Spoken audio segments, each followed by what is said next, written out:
Fala galerinha do Dominantes Online, Thiago Doni aqui na área para mais uma aula de física. E hoje a gente vai fazer alguns exercícios sobre dinâmica. Bem, questãozinha do Enem, vamos dar uma olhadinha no texto.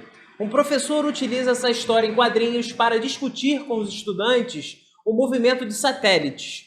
Nesse sentido, pede a eles que analisem o movimento do coelhinho considerando o módulo da velocidade constante. Então aqui, pessoal, a gente vai estar trabalhando com um tipo de questão que vai descrever as forças que estão atuando em um corpo que está realizando uma trajetória curvilínea. E uma trajetória curvilínea com um módulo de velocidade igual, ok? O quadrinho ele é da Turma da Mônica, onde a Mônica lança o coelhinho em direção ao Cebolinha, ela erra, o coelhinho dá uma volta no entorno do planeta, não é? E aí acerta o Cebolinha. Pensando nisso, dá uma olhada na pergunta. Desprezando a existência de forças dissipativas, o vetor aceleração tangencial do coelhinho no terceiro quadrinho é... Bem, o que a gente precisa pensar aqui, ó? Ele pede para que a gente analise o coelhinho nesse quadrinho aqui, ok? Então a gente tem que pensar que a gente está realizando uma trajetória curvilínea, e uma das coisas que a gente aprendeu nesse tipo de movimento é que a resultante centrípeta ela está sempre apontando para o centro, não é? Uma das coisas que a gente verifica quando a gente está falando de um movimento circular uniforme é que ele sempre é um movimento acelerado, independentemente se a velocidade do corpo muda ou não, não é? Nesse caso, nós temos dois tipos de aceleração que podem atuar no nosso sistema.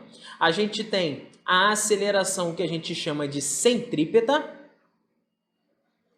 que é a responsável pela mudança da direção do vetor velocidade.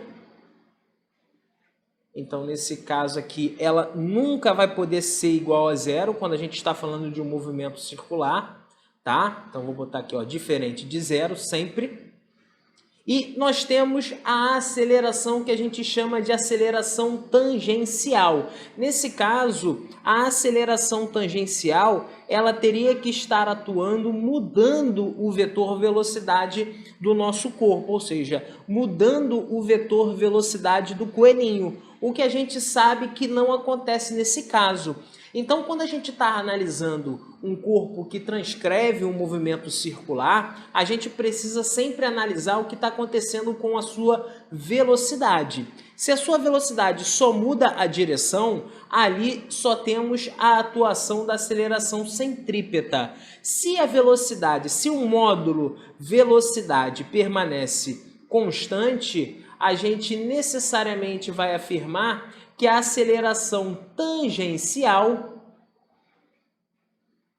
ela obrigatoriamente vai ser igual a zero, ok? Então, analisando aqui, a gente já percebe que a letra A é a alternativa correta nesse tipo de situação.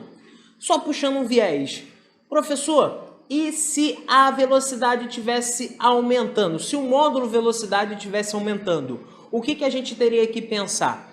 Bem, quando a gente está analisando o movimento circular, é importante a gente entender que a direção e o sentido a qual a gente tem atuando dentro do nosso sistema, ele necessariamente vai ser perpendicular à posição do corpo ou transversal. Então aqui, ó, a aceleração tangencial necessariamente nesse caso teria que estar apontando nessa direção, ou seja, ele seria transversal ali, ou paralelo à velocidade linear do coelhinho. O que nesse caso não está acontecendo porque o módulo da velocidade dele é constante. Ok, pessoal? Uma questão de análise de força que é algo muito importante dentro do Exame Nacional do Ensino Médio. Mais uma questãozinha aqui para a gente analisar. Dá uma olhada no texto. Uma pessoa necessita da força de atrito em seus pés para se deslocar sobre uma superfície. Logo, uma pessoa que sobe uma rampa em linha reta será auxiliada pela força de atrito exercida pelo chão em seus pés. em relação ao movimento dessa pessoa, quais são a direção e o sentido da força de atrito mencionada no texto? Gente, o que eu quero que a gente pense nesse tipo de situação? A primeira coisa é que a gente está trabalhando com um plano inclinado, ou seja, uma rampa. Então aqui, ó, vou desenhar uma rampa para a gente analisar e vou colocar o corpo aqui no meio dela, no sentido, como está descrito no nosso texto. Uma das coisas que a gente sempre precisa fazer quando a gente está diante desse tipo de exercício é descrever as forças que estão atuando sobre o nosso sistema. Nesse caso, eu vou descrever aqui a força que a gente chama de peso, aqui a força que a gente chama de normal, e aí a gente tem que parar para pensar na força de atrito. Quem é a força de atrito, pessoal? Um dos nomes que nós damos para a força de atrito é uma força que a gente chama de dissipativa, ou seja, ela está sempre atrapalhando o nosso movimento de uma maneira geral. Então, uma das coisas que a gente pode interpretar nesse tipo de situação é: se o corpo ele está subindo, se a pessoa está subindo, necessariamente a força de atrito ela vai estar contra o movimento dessa pessoa. Então, se a pessoa está subindo, necessariamente a gente tem atuando ao contrário desse movimento a força de atrito. E percebam, pessoal, quando eu descrevi aqui a direção dessas forças, o que eu tomei cuidado ao fazer? Eu coloquei a força de atrito paralela ao nosso plano. Necessariamente é assim que a gente precisa descrever a força de atrito, ok? Tomem bastante cuidado nesse tipo de situação, ok? Então aqui, ó, a força de atrito, ela não pode ser perpendicular, ela não pode ser vertical e ela não pode ser horizontal, ok? Nesse caso aqui, ó, horizontal ela estaria nessa direção aqui, vertical nessa direção. Então, nesse caso, a gente não tem esse tipo de situação acontecendo. O que a gente precisa levar em consideração? É se a força de atrito ela vai estar a favor ou contrária ao movimento. E aí, como a gente já determinou, a força de atrito ela sempre vai ser contrária ao nosso movimento. Então, a gente marca aqui a letra B como sendo a alternativa correta. Ok, pessoal? Bem, essa outra questão aqui é uma questão da UERJ e ela trabalha da mesma forma como que a gente viu na questão anterior. Só que ela vai trazer uma tratativa aqui em relação às forças que estão atuando dentro de um plano inclinado de uma forma diferente que foi analisado na questão anterior. Aqui, de alguma forma, a gente vai precisar analisar não somente a direção e o sentido a quais as forças estão atuando. A gente também vai precisar trazer aqui a inclinação da rampa. A inclinação da rampa ela vai fazer com que a gente tenha um comportamento diferente dentro desse movimento. Então, se uma rampa ela está mais ou menos inclinada, ela faz com que o corpo possa ter um movimento totalmente diferente do anterior, ok? Então vamos tomar cuidado com isso. Uma das coisas que eu quero que vocês coloquem na mente de vocês é que sempre que vocês se estiverem diante de um exercício a qual vocês precisam analisar as forças que estão atuando no sistema, a primeira coisa que você faça é transcreva as forças que estão atuando nesse sistema. E a partir daí você faz a sua análise. Ele falou pra gente que a gente tem um plano inclinado aqui. Esse plano inclinado ele tem 45 graus, ok? E ele fala que esse corpo ele está em equilíbrio, tá? Essa palavra é uma palavra-chave, pessoal. Sempre que a gente pensar em equilíbrio diante de um exercício de dinâmica, a gente precisa entender que esse corpo ou ele está em movimento, com velocidade constante, ou ele vai estar estático, ou seja, parado. Mas em ambos os casos, a força resultante sobre o nosso sistema necessariamente precisa ser igual a zero, ok? Bem, analisando as forças que estão atuando no nosso sistema, a gente tem aqui a força peso, que é sempre vertical e para baixo. Nós temos aqui a força normal, que ela é sempre perpendicular à nossa superfície de contato. E aqui a gente precisa entender que o corpo ele vai estar parado.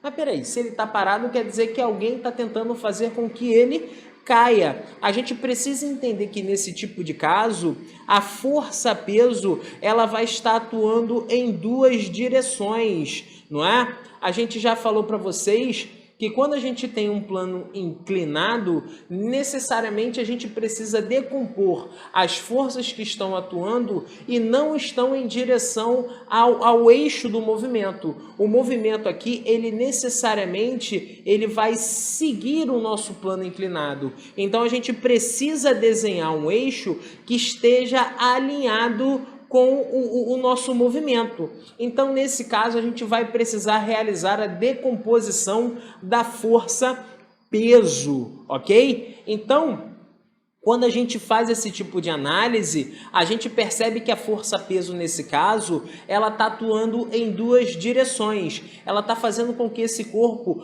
faça duas coisas diferentes. Uma é que ele fique em contato com a rampa e a outra é que ele queira cair, né? Ou seja, escorregar nessa rampa, não é? E aí o que acontece? Se esse corpo não está escorregando, necessariamente a gente chega à conclusão que, ao contrário dessa força que tenta fazer com que esse corpo caia, a gente tenha uma força que vai estar rivalizando com essa situação que a gente vai chamar aqui de força de atrito, porque ele falou que existe atrito entre o corpo e a rampa. Ok, pessoal? O que a gente tem de diferente nessa situação que a gente não analisou na questão anterior? Nessa questão, a gente precisa entender que, se esse corpo está em equilíbrio, necessariamente o PY ele vai ser igual a normal e a gente vai ter que a força de atrito necessariamente vai ser igual a Px, não é? E aí, o que a gente precisa trazer da rampa aqui? O que a gente vai trazer da rampa nesse tipo de situação é a inclinação que ela tem. Ou seja, quando ele fala para a gente que a inclinação dessa rampa ela tem 45 graus, a gente sabe que o seno de 45 graus é igual ao cosseno de 45 graus. Então, necessariamente, eu posso afirmar nessa questão que o peso na direção X é igual ao peso na direção Y. E aí, a questão ela se torna bem simples de visualizar. Por quê? Porque ele falou que a intensidade da força que o bloco exerce perpendicularmente ao plano inclinado é igual a 2 newtons. Então, ele acabou de falar para a gente que o PY é igual a 2 newtons. Então, se o PY é igual a 2 newtons, necessariamente Px vai ser igual a 2 newtons. E aí, como o nosso corpo está em equilíbrio, a força de atrito a gente vai poder dizer que é igual a Px, que nesse caso é igual a Py, que nesse caso é igual a 2 newtons. E aí a gente marca a letra D como sendo a questão correta. Gente, percebam que quando a gente está trabalhando com alguns tipos de banca, a gente sempre precisa entender qual é o comportamento que ela tem nesse tipo de questão. A gente fez uma questão do Exame Nacional do Ensino Médio que teve o mesmo comportamento da provinha aqui da Universidade Estadual do Rio de Janeiro. Então percebam que existem similaridades até em bancas diferentes para esse tipo de questão, ok? Pessoal, muito obrigado. Espero que a resolução desses exercícios tenha ajudado vocês e bons estudos.